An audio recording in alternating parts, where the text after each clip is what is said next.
Welcome to the Women Are Worthy Show. Happy New Year! I am so glad to be back. The new year, it's a new year, new you. So many different things we're doing now because it's 2021. I've been blessed. I'm sure we've all been blessed because we're both alive. We're all alive. So we're going to be having greater, phenomenal guests. We're starting with tonight's guest, but I'll get there in a minute. This woman is phenomenal. But before I go any further, in order to join our tribe, you must subscribe. Yes, came up with that one.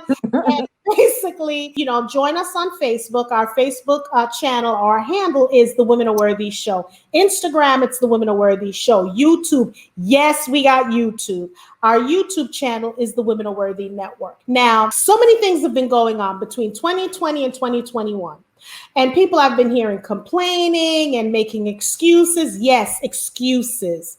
So I wanted to know, does life have you by the balls? Yes, I said that. Does life have you by the balls? Are you looking for opportunity? Well, we have the phenomenal creator of Boss Talk Expo, Miss Alexis Evans. Now we're going to get further, okay? Because when I say, let me take a sip, okay? Because when I say she doing 99 million things, shameless plug, Women Are Worthy mug.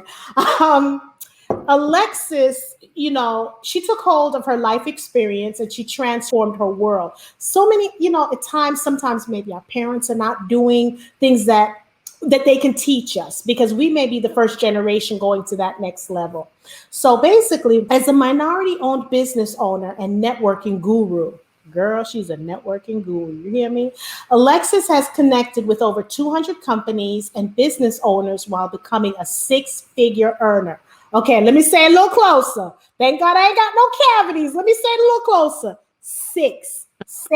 Six-figure income earner, okay?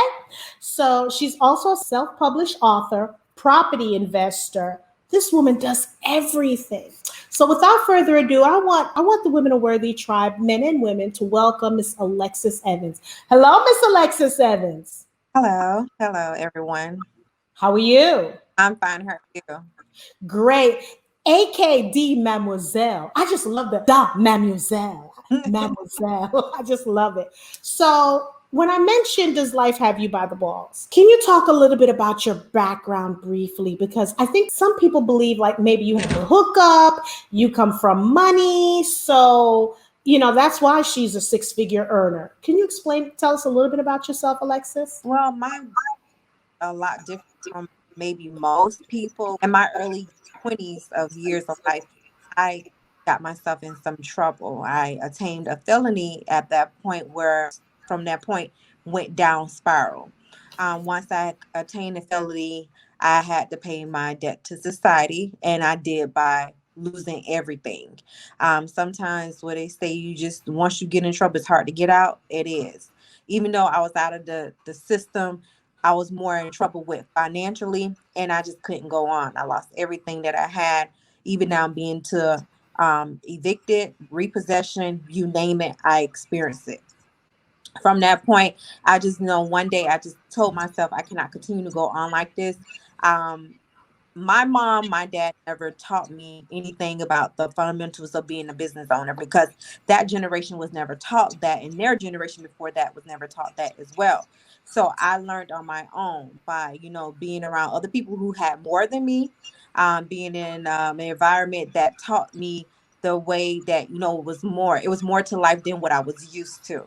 So once I got introduced to being successful, but running a business, accounting, getting just whole 360 of what life can offer me, I did a 360 change. I moved forward with my life.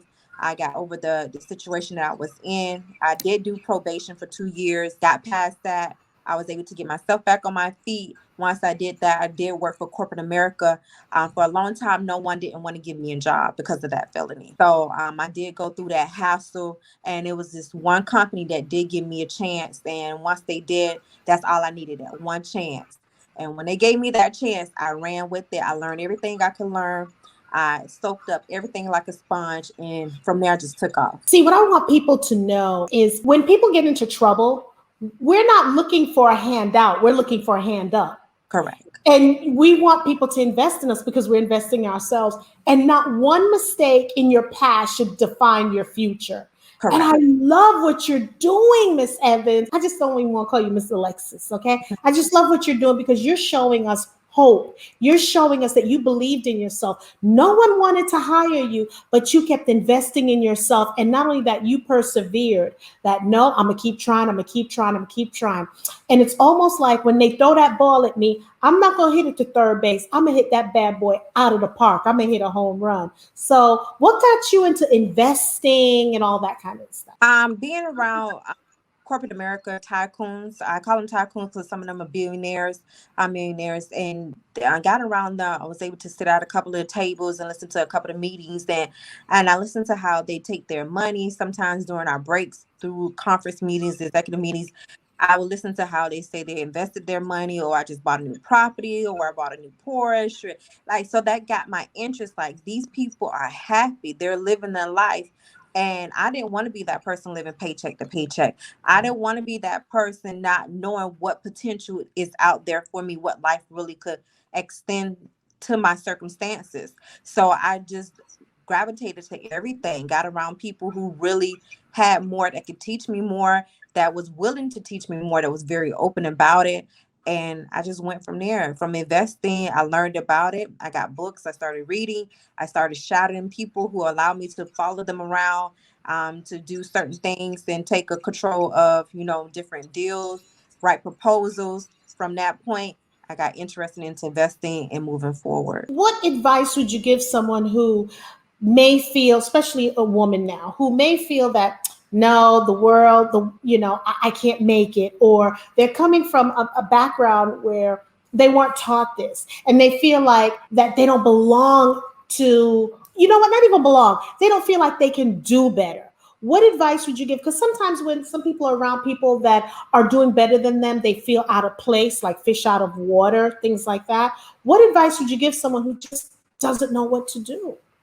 What I did for myself personally is I got close, I got to know me better. I got to figure out what I was lacking and stop looking at everyone else to see what they was doing and how they were doing it better than me. I removed all that distraction. I isolated myself. I'm not telling you to isolate yourself, but I just had to get away from all that type of stuff. And I started meditating. I started writing to myself different letters, things that I wanted to happen for my life. And to this day, I actually still do have that shoebox with all those letters that I used to write to myself and to God. And a lot of those things came to pass. A lot of things came to reality. And I just got to know who Alexis was. And once I did that, I got comfortable enough to be able to speak my truth, be able to get comfortable enough to say who I am without any shame. So you basically spoke life into, manifestation. I'm a master manifester, and I believe into whether it's your vision board or your goals. You have to do. I don't believe anymore into the New Year's resolution. I don't believe into that. I do believe in posting. I want this, I want that, and you have to have that vision. So did you have any issues with your family once you started stepping out of that community because you started to do better and you stepped up? Were there any issues in your family? Because I bring that up because that usually happens. It does happen. I would consider myself the black sheep. They'll call me bougie, that or Miss Know It All. But the thing is that I don't feel that way. I just wasn't that same person he was used to. I wasn't doing those things that they was used to. I was doing something that was better for me to have a better life.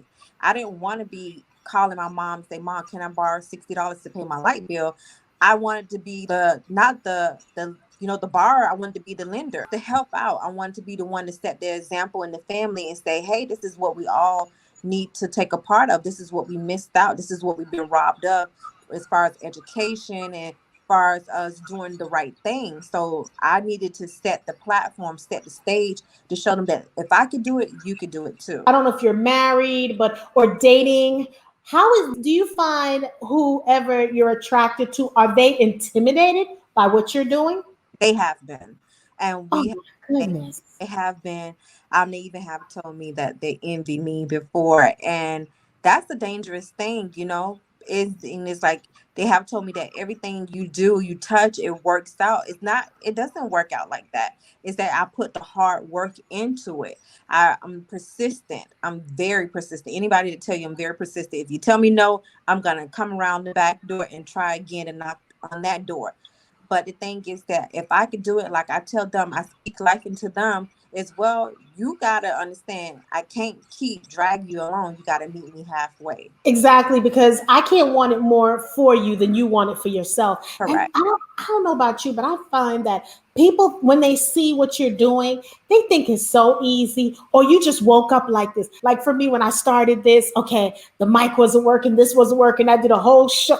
Girl, I did a whole show and you couldn't get the audio.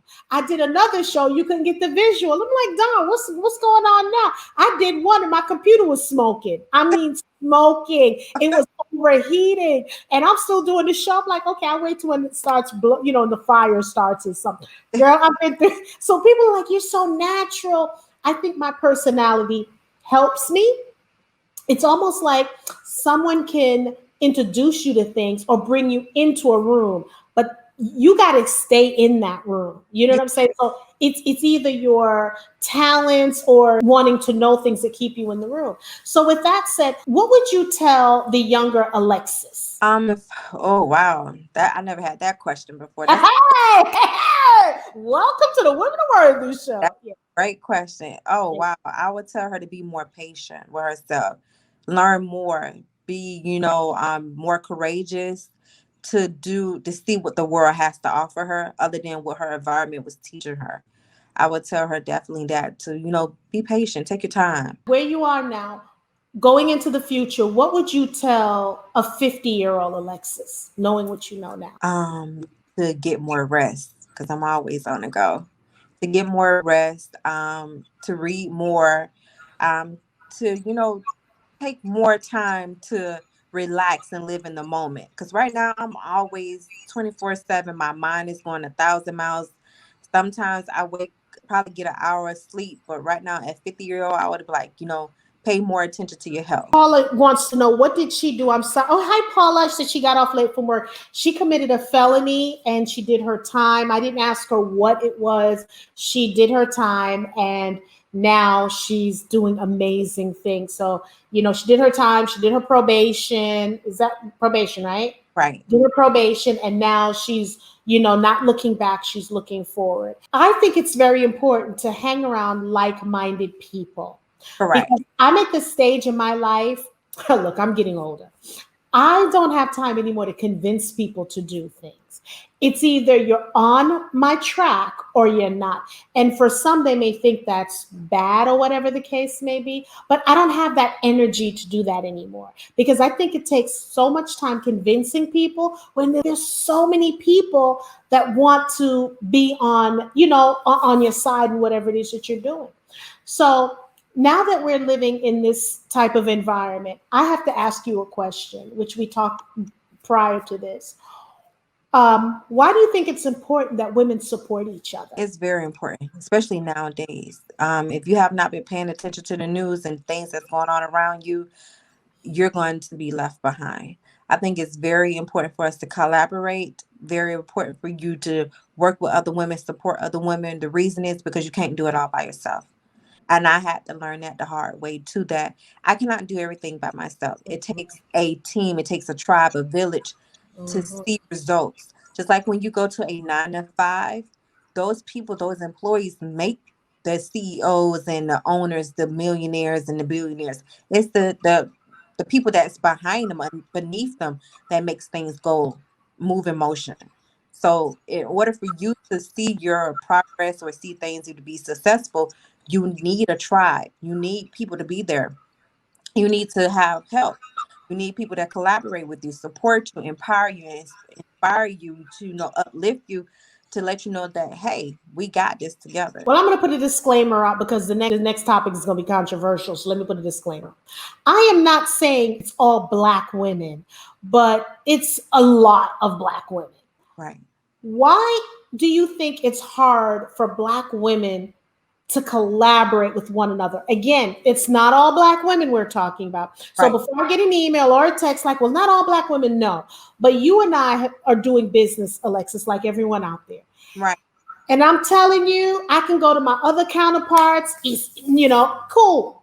But some Black women that I've come in contact with, it's like pulling tooth. So I Betty, want to know, what do you think? I mean, do you agree, disagree? I, What are your thoughts? I totally agree. I totally agree. And I tell people this all the time, with the without the disclaimer, that I get a lot of my business from another race, whether it's Asian, Indian, white, Puerto Rican, whatever nationality it is outside the Black American race. I get most of my support from there. That's who a lot of my support come from. That is a lot of people who have put me on, and it's a shame. I wish we could get more of our culture as women to get together and not see a competition, not to say, oh, I think I'm better than her, or oh, I don't want her to be ahead of me. That's not how it works. Let me tell you something. You need that circle of women to help you balance everything out. And I think too, because you do want people that look like you as well, Yeah, because you they understand the whole hair journey. They understand, certain things. And I struggle with that. And I'm going to be transparent with you. I struggle with that because I'm like, how do I get this from these people? And I'm talking about just collaboration. And it's like, you have to tell the story, redo the story 10, 15 times before they get it, or they don't commit to it, but other people do. And I say that because my interns ask me that question all the time, like, Miss Jackie, where are the other African American women?